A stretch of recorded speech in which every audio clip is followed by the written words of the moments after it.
నమస్తే. నా పేరు doctor Ranganath, neuro surgeon, sunshine hospital, Gachibowli. ఈరోజు ఊబకాయం, ఆంగ్లంలో ఒబేసిటీ అంటారు.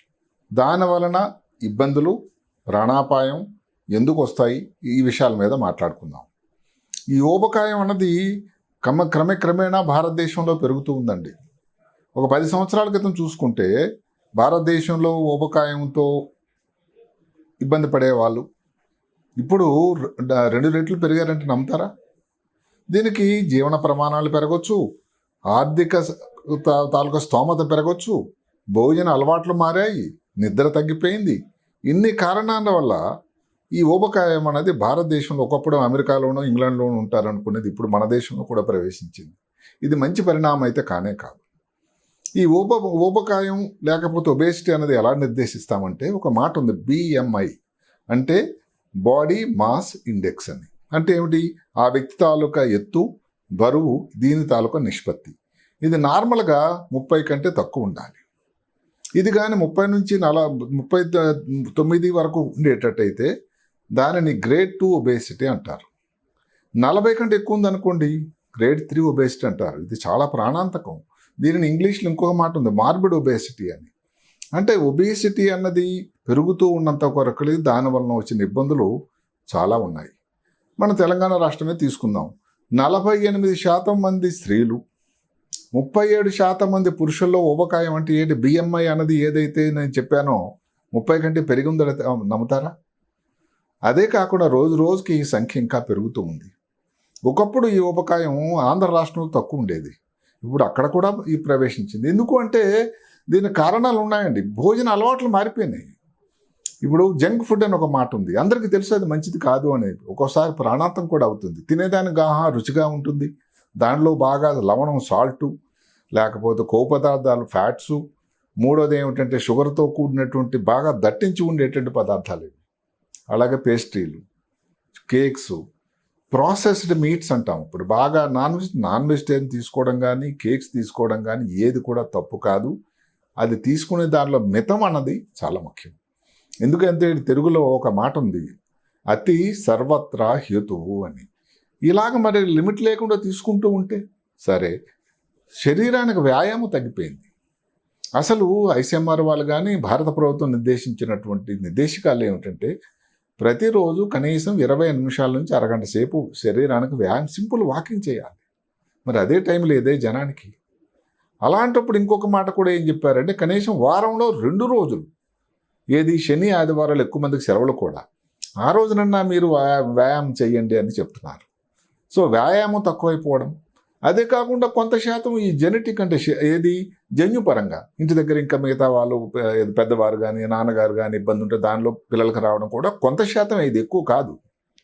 చుట్టుపక్కల వాతావరణం, మనం ఎక్కడో ఈ సాఫ్ట్వేర్ నిపుణులు ఉండే ఏరియాలో ఉన్నాం అనుకోండి, వాళ్ళు ఉదయం నుంచి సాయంకాలం వరకు కూర్చొని అసలు శరీరానికి వ్యాయామం ఎక్కడ? సరిగదా మధ్య మధ్యలో ఈ కాఫీలు, టిఫిన్లు ఇవన్నీ జరుగుతూనే ఉంటాయి.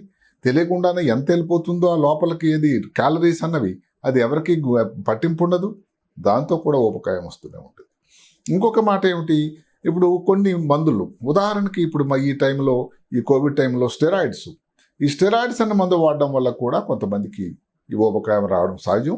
అయితే ఇంత శాతం వస్తుందా లేదా అన్నది మనం ఆలోచించాల్సిన విషయం. రెండవది ఏమిటి? స్త్రీలలో ఈ నెలసరి అంటే ఋతుక్రమం అన్నది ఏదో కారణం వల్ల సరిగ్గా లేదనుకోండి, దానికోసం కొన్ని మందులు వాడుతూ ఉంటారు. అవన్నీ కూడా ఈస్ట్రోజన్, ప్రోజెస్టెరాన్ ప్రిపరేషన్స్ కూడా ఒక రకమైన స్టెరాయిడ్సే. దానివల్ల కూడా ఊబకాయం రావచ్చు.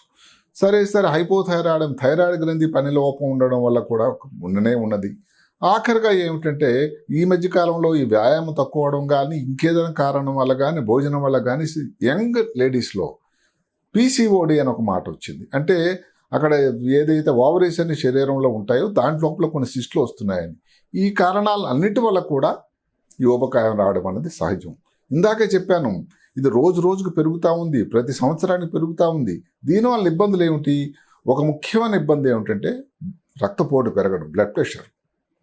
అదే కాకుండా కొవ్వు పదార్థాలు ఎక్కువ తీసుకోవడం వల్ల అది పేరుకుపోయి స్ట్రోక్ రావడం, పెరాలసిస్, పక్షవాతం, గుండెలో కానీ ఇబ్బంది వచ్చినట్టయితే హార్ట్ అటాక్ అంటాం, లేని ఆస్తమా రావడం, నడిచేదానికి ఆయాసపడిపోవడం, అసలు దేని మీద ఇంట్రెస్ట్ లేకపోవడం, రాత్రి నిద్రపోయేటప్పుడు ఈ స్నోరింగ్ అంటాం, టోకర్ అంటాం, ఆ సౌండ్ రావడం, దానితో ఏమవుతుందంటే sleep apnea, obstructive sleep apnea అని ఒక కండిషన్ ఉంది. అంటే ఏమిటి, నిద్రపోవాల్సిన రాత్రి సమయంలో నిద్ర లేకపోవడం వల్ల ఇబ్బంది వచ్చి తెల్లవారే వాళ్ళు నిద్రపోతారు, కునుకుపాట్లు వేస్తూ ఉంటారు.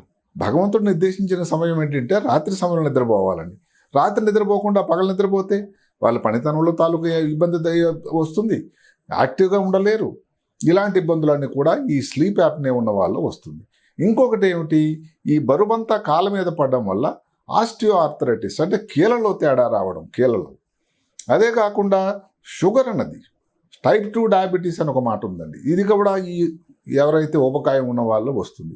మూత్రపిండాలు డ్యామేజ్ కావడం అంటే ఇదేంటి, బరువు ఉంది, దానివల్ల బీపీ వచ్చింది, బీపీ వచ్చిన తర్వాత కొవ్వు పదార్థాలు అవన్నీ పెరిగిపోతున్నాయి, దాని వలన కూడా ఈ మూత్రపిండాలు కూడా డ్యామేజ్ అవ్వడం, దానికి మళ్ళీ ఇబ్బందులు, డయాలసిస్లు అవన్నీ జరుగుతూ ఉన్నాయి. గాల్ బ్లాడర్ ప్రాబ్లం అంటే ఏమిటి, శరీరంలో ఒక భాగం ఉంటుంది ఇక్కడ లివర్లో, పిత్తాశయం అంటాం, అది గాల్ బ్లాడర్లో స్టోన్స్ తయారవడం అనేది దగ్గర ఒక 7% మందికి ఎక్కువైందట. ఇంకా ఇబ్బందికరమైన మాట ఒకటి ఉంది, క్యాన్సర్లు. ఎవరికైతే ఊబకాయం వాళ్ళు ఉందో 40% క్యాన్సర్లు ఊబకాయంతో దానికి పోలిక, దానికితో సంబంధం ఉందని కూడా శాస్త్రం చెప్తూ ఉంది. ఇలాగా ఇన్ని ఇబ్బందులు ఉన్నాయి, ఇవన్నీ కూడా ప్రాణాంతకం ఏది కూడా. ఇప్పుడు ఉండాల్సిన నిష్పత్తిలో కానీ బరువు ఉండేటట్టయితే ఈ ప్రాబ్లమ్స్ రావు అని నేను చెప్పకపోయినా కూడా ఇబ్బంది చాలా తక్కువ శాతం ఉంటుంది, ఆరోగ్యంగా ఉండగలుగుతారు. మీరు భోజనం చేసేటప్పుడు 1-2 సార్లు ఆలోచించండి. లెక్కలు క్యాలిక్యులేషన్ ఏదో పేపర్ రాసుకొని భోజనం చేయమని కాకపోయినా తీసుకునే పదార్థాలు ఏ రకం పదార్థం తీసుకుంటున్నాం. ఉదాహరణకి ఫ్రూట్స్ తీసుకున్నారు, మిల్క్ తీసుకున్నారు, న్యాచురల్ ప్రోడక్ట్స్ తీసుకున్నారు, వెజిటేరియన్ ఫుడ్ తీసుకున్నారు, దాంట్లో ఇబ్బంది తక్కువ కదా.